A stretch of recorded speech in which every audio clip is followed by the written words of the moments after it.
Continue digging into all of this. Joining us by phone is retired NYPD Inspector Paul Mauro.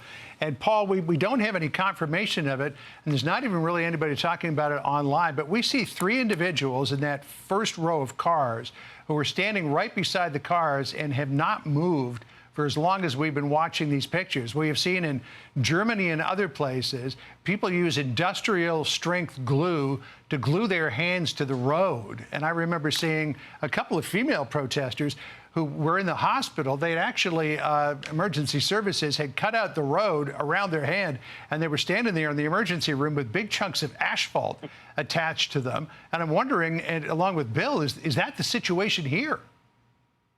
Looks like they are doing something. So from what I can see, it looks like one of the female protesters has her arm in a tube that extends into the car. What that almost certainly is something they call a sleeping dragon. And what they do is they chain to each other, one protester to another, inside a pipe. And so in order to disconnect them, you have to get through the pipe, and then you have to get through the chains. In this case, what they seem to have done is one of the protesters is in the car and one is not in the car. I don't know what the status of the one in the car is, but she may be or he may be locked in there as well. All of these things are so the sleeping dragons are common. Usually they're sitting there, they're all chained together, and it's a nightmare. I've been on scene where you have to get them out. You have to essentially like blowtorch through them. So it's very complicated. It's just designed to throw sand in the gears of the police to slow everybody up. And as you said, this thing's already gone on for hours. There's no timeline for the removal. And that certainly is one of the reasons why. Just logistically, that's very difficult to do. You make sure you don't hurt anybody. And, so this will go on for quite some time going forward. You know, Paul, I don't think that we had conceived at this point of the concept that potentially this was a coordinated effort. We're not saying that this is the case, but are the people in those first three cars in line there part of this whole thing, and are people on the outside connected to people on the inside, as you suggest? From what I could see in the video, and it's difficult to see, but it looked like one of them had her arm in the tube. And if that's the case, I would argue that that's almost certainly what's going on there. And as I said, that's a real difficulty. You know, this is something that goes back, some of this stuff goes back to the 60s, some of it to Occupy Wall Street more recently, where a lot of these techniques were sort of tested out. And generally, people who do these protests, they're in college, they go back to their lives. But what some of them do is they sort of graduate into management, for lack of a better term, and it's a career path.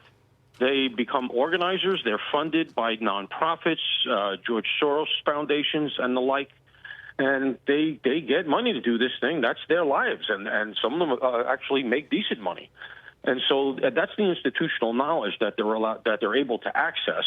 And that's why you see some of the techniques repeating over literally generations. And so, this is the kind of thing that we saw very, very reminiscent of Occupy Wall Street. And what it argues is that this looks pretty organized. We see various cities popping off on the same day. This argues that this is going to be with us through the summer, I would say. Can I jump in here? So as we're watching, obviously this is Lower Manhattan, Wall Street, screen right, but on screen left, the Golden Gate Bridge and the situation that's playing out there.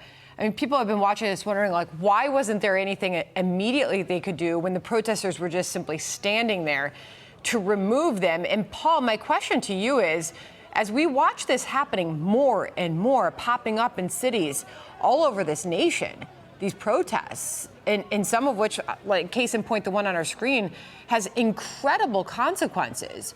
What can be done to send the message, don't do this? Yeah, that's the salient question, isn't it? So, again, I go back to Occupy Wall Street, which is a good rubric for this sort of thing. And, every time you make the mass arrests that occur from these things, you immediately get sued. They all have lawyers on speed dial, and the courts are amenable to them. And the police know that, so they take a very gentle hand. Everything now is filmed. Everybody has a camera, even more so than during Occupy Wall Street. One of the ways these groups fund themselves is through lawsuits. They are regularly engaged in lawsuits against the city. So what can you do to prevent it?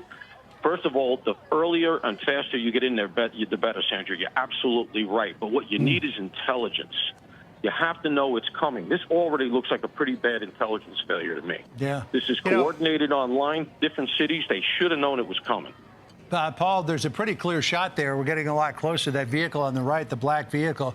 That fella does seem to have some sort of a pipe on his arm, and then on the left, the person in the high-vis vest has got some sort of a pipe on their arm as well. So it may be that this was a coordinated effort. Paul, if you would, stay with us, and we'll see if we can glean some more information. Maybe you can work your sources at California Highway Patrol and see exactly what's going on. Hey, Sean Hannity here. Hey, click here to subscribe to Fox News YouTube page and catch our hottest interviews and most compelling analysis. You will not get it anywhere else.